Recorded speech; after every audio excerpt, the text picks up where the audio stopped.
Hi all! Everything in my video is pulled from the public domain, and I am using them under the Fair Use, Fair Dealings guidelines. Everything I say is my own opinion. You should look into this information for yourselves, but I'm pretty sure I'm right. Welcome back, you guys, to video number 2. Here we have some updates and some stories for you, and you're definitely going to want to stick around to the end. I have a personal message for everybody, and of course, Finn as a palate cleanser. So let's go. All right, here we go, you guys. It's coming out, about the book and about the movie. And I mean, let's be honest, you guys. In the last little deal, Harry's HRH is now gone. Their deal with Spotify is now gone. Things are not going out with Netflix. Their brand is suffering. Their popularity is plunging. And so why did they release this information? They did it so that Meghan could be back on top, back in the news. That's exactly what this is. Now, as a quick update to the whole Better Up thing, employees are saying that Harry does zero work. They're laying off hundreds of people and they have internal problems. People are grumbling. I already did a video on this. You guys saw it. You can go back and look. And people are questioning, what has he really done to earn his salary? He's spoken at a few events. He tried to get people to quit their jobs. Didn't even discuss with them backup of how they're going to pay their bills. He discussed his burnout, his passion for meditation. But they're saying that when it comes to actual work, nope, no work. Now, we know the Better Up website mentions Archwell. It highlights the different areas of Archwell. It talks about commitment to compassion, blah, blah, blah. And, Better Up also said that Harry would lead up their social missions. But so far, exactly what social missions has he led up? He hasn't done anything but pick up a paycheck, really. And he's worried about the little man. Why doesn't he worry about the 100 people that just lost their jobs? Moving on. Today, Harry released a video message that was done in California before he left for Japan. And in this, he insists that the Invictus games are going to be the best games ever. And he's telling the competitors, quote, "Thank you for taking the next step on your healing journey." And he said that the event, which he called a, quote, "home for respect," is part of his own. He said, "I hope you are excited and probably a bit nervous, and I'm both, but I can't wait to see you all and have the whole community together again. It's just been too long." He said, you guys are all on different paths of your healing journey, but we all are and we always will be. What healing journey? Now, I noticed what, according to Taz wrote, he's nervous, he's excited. It's all about I can. Sounds like a Meghan Markle speech, doesn't it? It really does. So a couple of things. First of all, his pupils. They're not blown. Instead, they're pinpoint. That's what happens when you take speed. Second of all, I don't understand. He says this is his healing journey. He doesn't look healed to me. As a matter of fact, he seems just as bitter and jealous, rude and mean as he always has. I mean, I don't get it. What healing has he done? Absolutely none. Now, I've said it before and I'll say it again. He's got a price on his head by the Taliban. I think they're having trouble selling some tickets because it could be dangerous. And the only person who created that situation was Harry. So, yeah, I get it if a lot of people don't show up. Next up, Meghan's PR team is really working overdrive.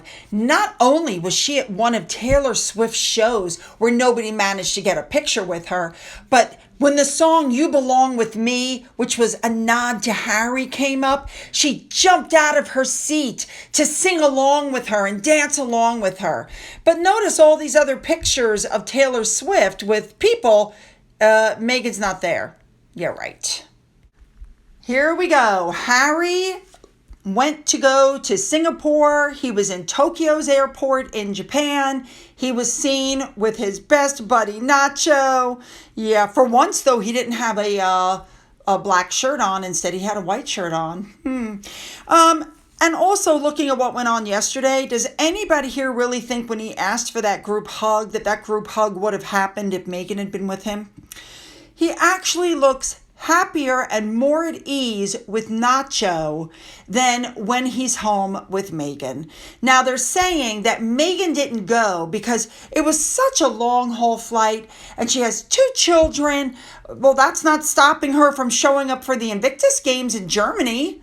I mean, come on, guys. Don't give excuses for her not showing up for this, especially when the blind items are coming out. That's right.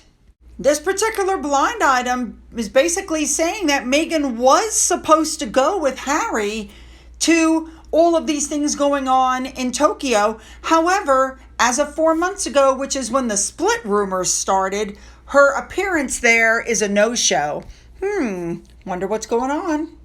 Now, we know that Harry established this Centabale with another royal person from another country in 2006. We also know from a previous video that I've showed you that he promised to look after this one little girl. And when they recently went looking for this little girl, she is living in abject poverty in a family member's house. Harry did not pay for her schooling or keep up with any of the other things that he said he was going to do for her and her family. He basically just was like, whatever. You know what gets me is that, like, for his book Spare, like, this is all for charity. For his book Spare, he got a $20 million advance and he donated none of that. He said, no, I'm just going to donate the proceeds from the book, not knowing how it would sell. But of course, he has to split the proceeds of the book with the publisher and all these other people. Imagine how much money. He should have given some of the 20 million. Yeah. Well, remember, charity is his life's work. All right, let's finish this up. Hi, guys. I want to have a quick talk with you now about what happened with Andy from Popcorn Planet and Steph the Alternerd. I was really quite shocked that Jack Royston, who's supposed to be a professional reporter for Newsweek, which is supposed to be a reputable magazine or newspaper, whatever you want to call it. He wrote an article saying Harry and Meghan needed to get a restraining order. And I thought, why would he suddenly jump on this? How did this happen? I think he's working with Christopher Boozy. That was my honest thought process. Now, for those of you who may be unaware, what happened was Andy and Steph said they were going to go on a worldwide privacy tour. Essentially, they were going to do like, the tour of the stars do. They were going to take a bus. They were going to go to the farmer's market area. They were going to go to the same restaurant where Meghan ate dinner for her birthday with Harry. They were going to do like a star tour. And Christopher Boozy stepped up and said that they were stalking, and the next thing you knew, this article came up from Jack Royston. Now, as you can see from the pictures, these sugars recently did the exact same thing, and nobody batted an eye. But anyway, I thought, how did Jack Royston get a hold of that story so quickly? And this whole thing went on, and it went out of control, and the sugars went nuts, which is, typical sugar behavior. And it got worse and worse. And then the next article came out saying that Harry is a war hero. Harry is not a war hero. Harry was known as Bunker Harry because Harry was always in a protected area with people around him.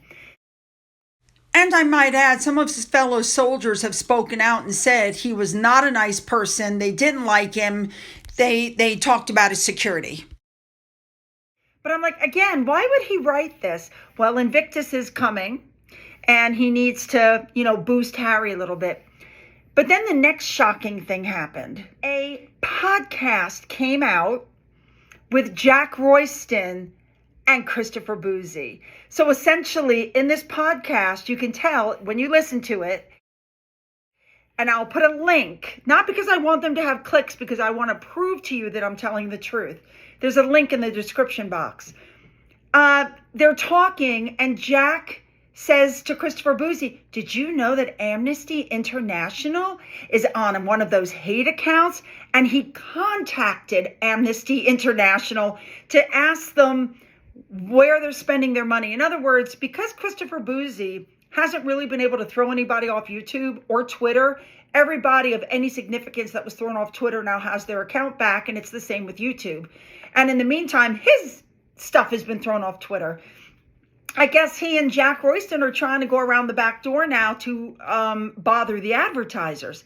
So I just wanted you guys to know that I wrote a letter to Newsweek, and I told the Newsweek people this. Actually, before I even tell you what I said, I want to show you where I sent it. So if you guys feel the way I feel, you can also send an email. So I started off the letter by telling them that I was calling about one of their reporters, and I wanted to let them know what I thought were the ingredients to a good reporter. And I listed those where you could see somebody who's observant, but in the end, somebody who's impartial to the story. You're supposed to be reporting on the story, not be part of the story. Anyway, I went on to talk and I explained everything about Christopher Boozy and the podcast and how I thought this was an ethical breach for the magazine. I then sent them the links to explain to them what Mr. Boozy had done to me. I think the whole world knows what he did to Murky Meg and Taz and everybody else. And the link to the podcast with Jack Royston. I just think it's highly unethical what happened, in my opinion. So let's see what happens. Now, we're going to end with Finn. The dog literally smiled at my husband when he came home. Watch this. You come here with me, Bobby. You're going to smile, smile. It's so funny the way he smiles and shows you teeth. Smile! Finn, smile. Smile. All right, you guys. Now, I know that the speaking is off on the video. It always does that. I don't know why, and I can't fix it. So just ignore that.